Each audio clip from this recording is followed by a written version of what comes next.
Değerli izləyicilər, videonu bəyənib kanala abunə olun ki, hər kəs son xəbərlərdən anında məlumatlansın. İran prezidenti Məsud Pezeşkiyan prezident İlham Əliyevə zəng edib xəbər verilir ki, bu barədə prezidentin mətbuat xidməti məlumat yayıb.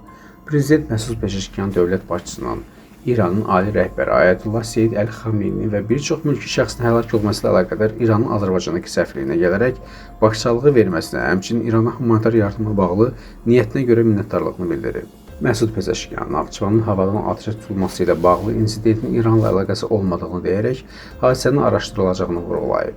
Prezident İlham Əliyev İranda baş vermiş son hadisələrdə çox sayda mülki şəxslərin həlak olması ilə bağlı bir daha başsağlığını çatdırıb. Dövlət başçısı Naxçıvanda baş vermiş hadisənin araşdırılmasının vacibliyini vurğulayıb. Telefon söhbəti əsnasında dövlət başçıları müştərək iqtisadi layihələrin inkişaf perspektivləri ilə bağlı fikir mübadiləsi aparıblar.